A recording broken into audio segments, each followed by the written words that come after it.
what would you say to the aspiring young business owner or young agent? Yeah. The best thing is you go find the best person in your market, and whatever they're doing, you do. Big it up, big it up. Yeah. Hear him up. Yeah. Here we go, go. Yeah. Here we go, go. All right, welcome to Keeping It Real with Melvin. I've got some veterans of the industry right here. Bob and Peggie Smolko, the veterans. Yeah, veterans. We've got, in a few months, it'll be 4 decades in real estate. Jeez, 7 years. Right, that's right.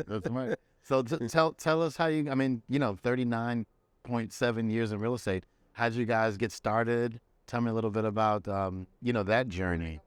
Yeah, well, we were in the restaurant industry at the time. We owned and operated a couple of fast food restaurants, and it was getting to be 10 years, and then it just rolled into, we bought our first house, and it was kind of fun, so then we kind of got interested, and so we said, hey, they had, I think it was Century 21 had a campaign out, if you want to get your license, we'll train you and all this stuff. Okay. So we went out and got our license, and I won't tell the story about licensing. So, and you guys actually took the test on the same day. Same day, passed it at the same time, and luckily that she was with me, she passed. Yeah, lucky for her, right? And then, how quickly did you get? You passed it and jumped right into the business at C21. Right. I did.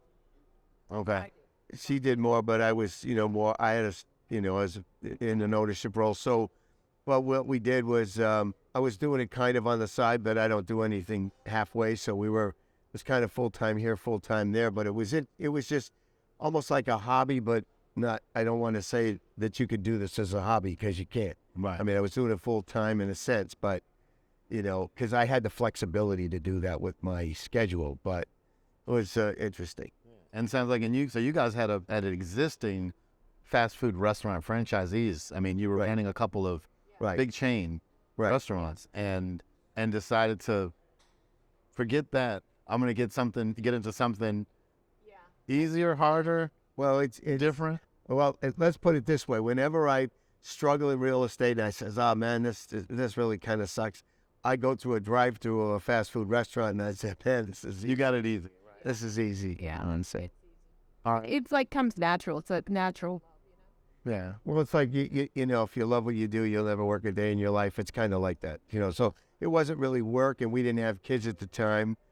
We got a surprise since we got into it that we were going to have it. Yeah, so that's right. So share that story. Yeah, the first day that I started in my new office in Quincy, Massachusetts, I found out I was pregnant. Pregnant with your I was afraid to tell my broker, but they were like so happy. It was a office full of wonderful women, and they knew where to get your hair done and where to eat lunch. And okay. Once in a while, they sold a house, right? Yeah, exactly. And it was probably the best office I could have gone to, because at that time, the Chinese were moving into Quincy because it was safe, because they could take the tea into Boston, and they taught me how to negotiate.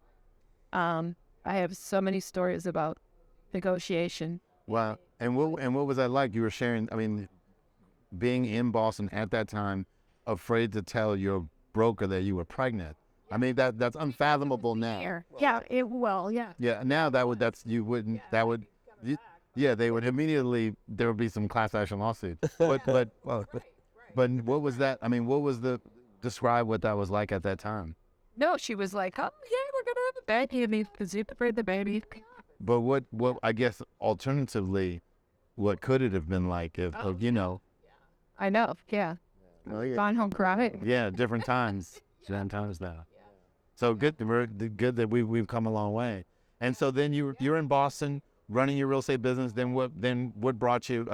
You don't live in Boston anymore. Uncle Bob. Lived in Boston. We lived on the South Shore. Quincy's on the South Shore. Okay. Yeah, but very close. Well, it's only a few minutes out. But yeah.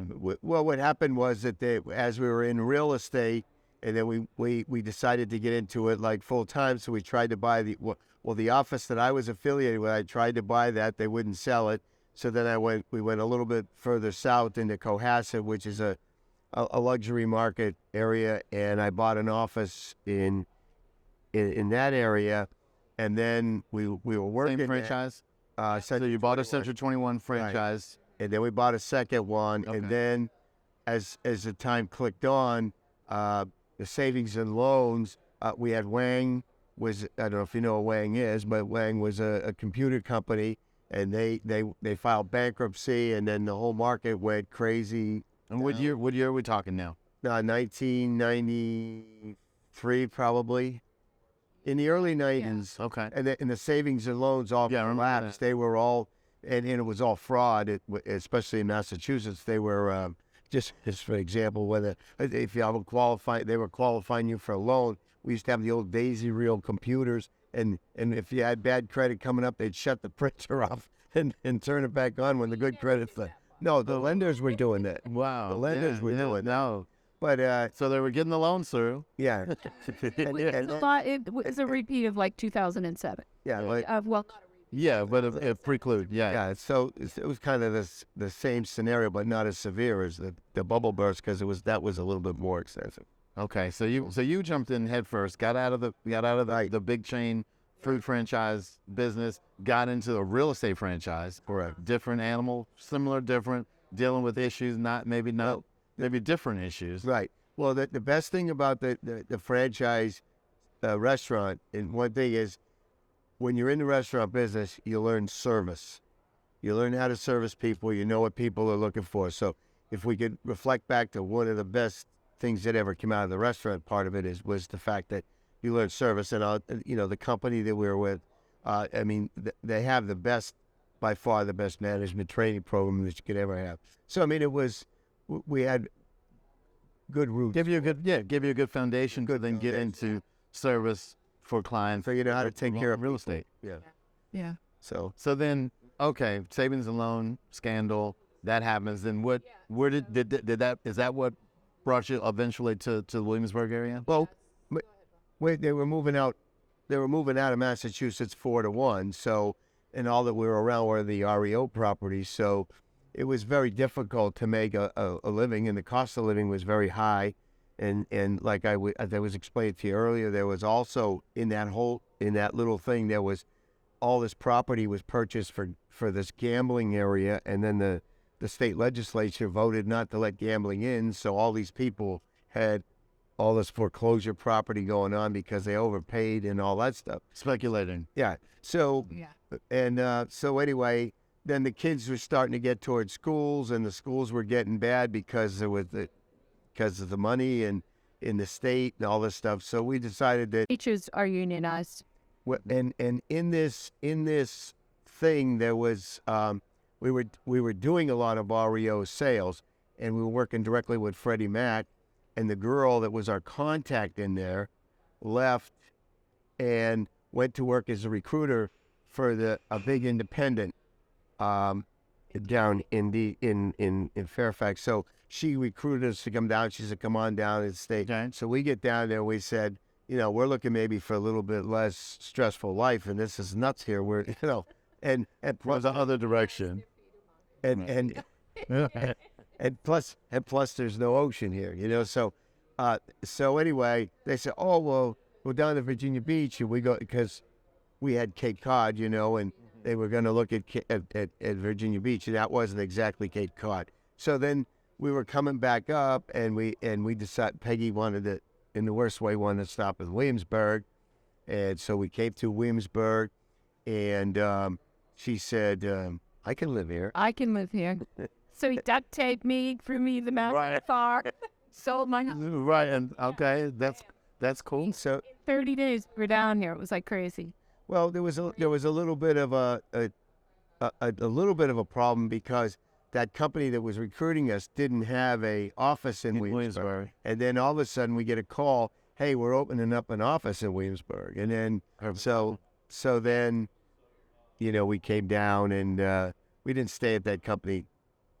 Matter of fact, Peggy never worked there. I was there for about 3 weeks, and it was very difficult because we know anybody. So it was like a startup office and a startup agent in a sense.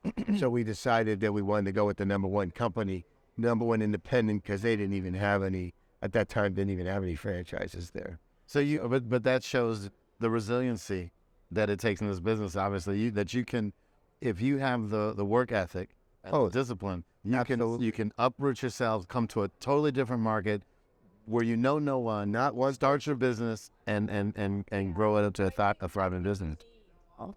An anchor or something, because we could have done it without the company that we ended up. They were the number one company. They had all the subdivisions listed, so whenever builders built subdivisions, their company contacted you guys. Yeah. So we grew with Williamsburg. We know like every subdivision.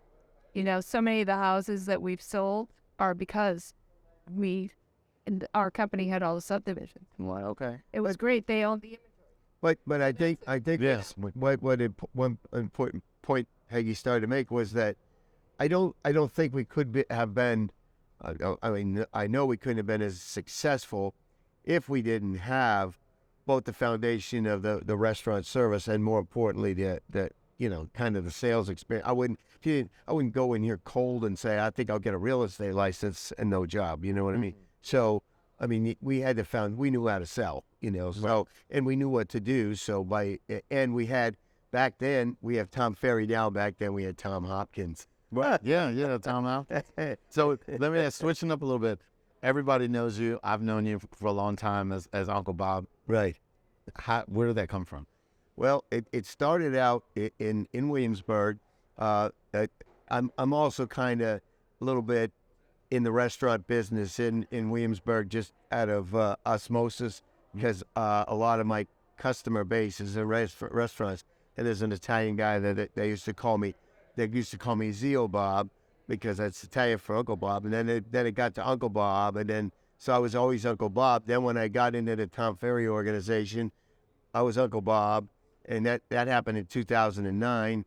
And so, like I say, I was explaining to you, if you're coming to something like this as an agent, if you have an identifier that somebody's going to remember you from either from that event or continue to get to know you, it is very helpful for referral business. Right. If you're an agent and you want to be, somebody. Then you want to give more business. Yeah. Yeah. It's pretty. That's the end result. Yeah. So, but it's an identifier, and it's like anything else. That's cool. And that's stuck. And I know when I see you at the conferences at different places, I already know automatically that's. We left one conference early, and so we got up, and I don't know who was on stage. I think it was Tom Ferry, and everyone was going, "Bye, Uncle Bob."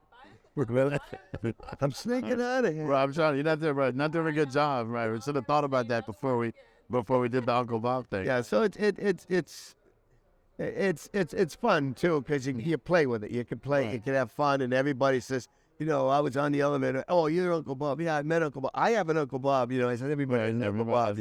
So it's really. I don't know. Everybody can't be Uncle Bob, but if you could come up with an identifier like that separate, like as was Tom called it, the degree of separations or whatever. And that's a good segue into there are a lot of agents and or small business owners. You come from a diverse background of owning you guys have owned multiple businesses, real estate and restaurant.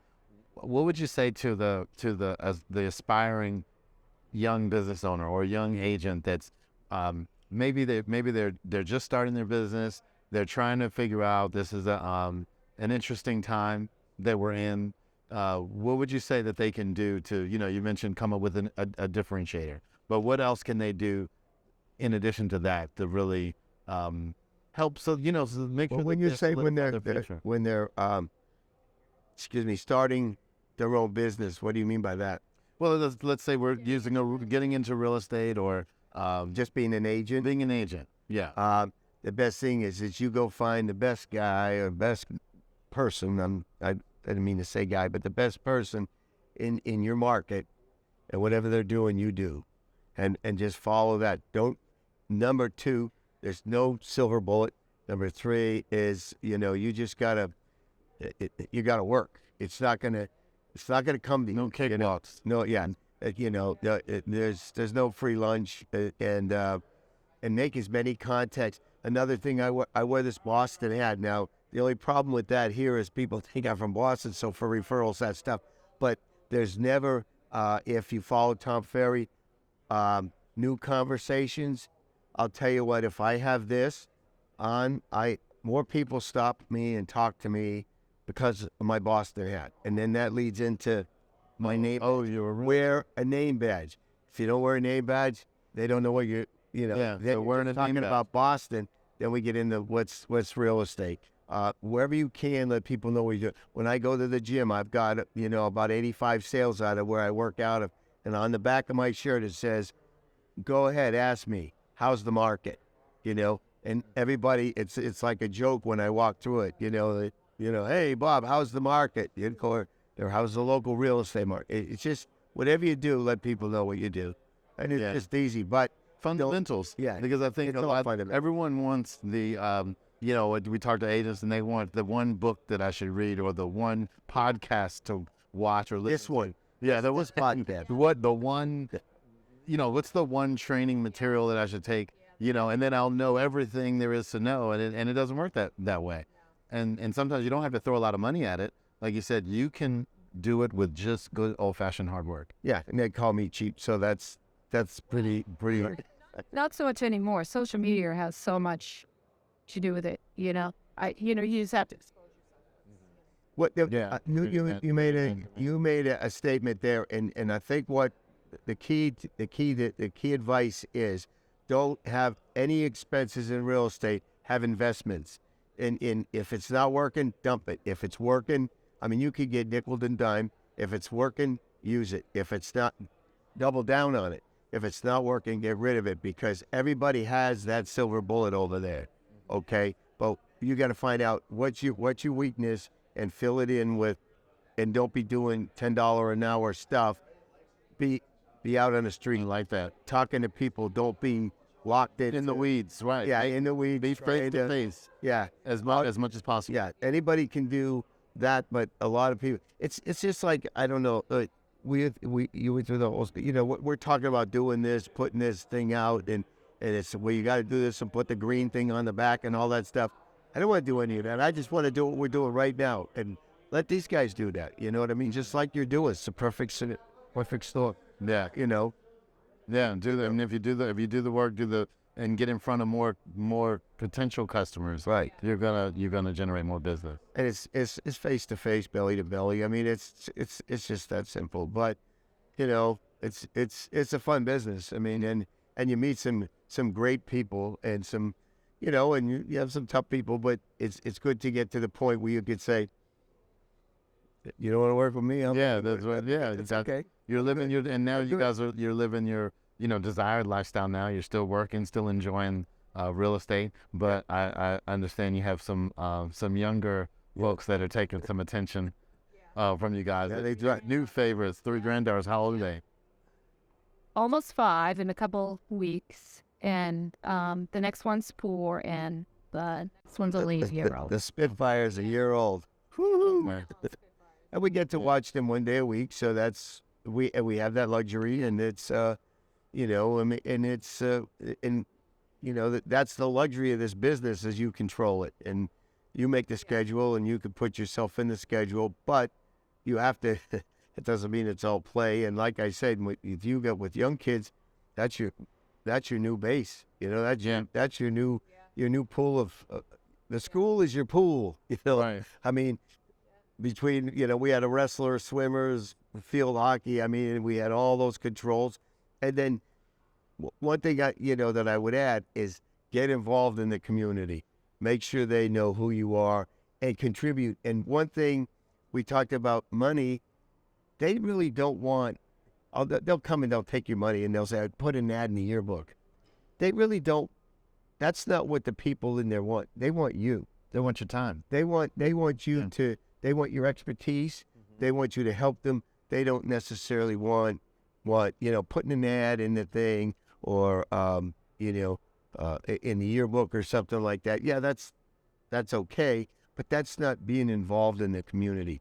Go help them fundraise. Go, do something. Be a we have a trailer that we give out. That we loan out. We do a lot of different things, but very, very active in the community, and it's and that's the rewarding thing for me. Very rewarding, as far as even if you don't make a nickel off it, you help somebody, and helping. The minute you have commission breath, it's over. If you only want the money, they know it, and if you don't care and you work to make them successful, you'll be successful. So It was Ziegler said. yeah, But that's how it works. We'd be happier if I were twins. good stuff. Well, look, if someone wanted to reach you guys and they had either maybe wanted to join your team as a real estate agent, or they had some business they wanted to send your way in Williamsburg and surrounding areas, how would they reach you guys? What would be the best way? They would call me Okay.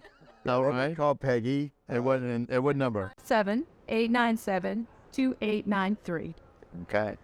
But All right. Awesome. Any social media that you want to share? Sort of, but not yet. Not yet. Okay. Well, they've got the number, so they can certainly call. yeah, Okay. or Smolko's SMOLKOS @realtor.com Okay. is a good email. But we really enjoyed meeting you and your crew here, and thanks for the the opportunity to do this, and the flattery. I'm flattered that you. Yeah, no, like I said, there are hundreds and hundreds of people in the room.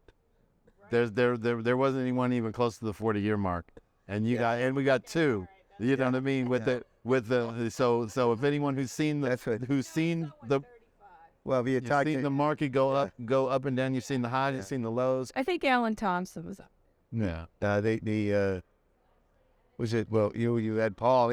They call us the legends. Right. Yeah.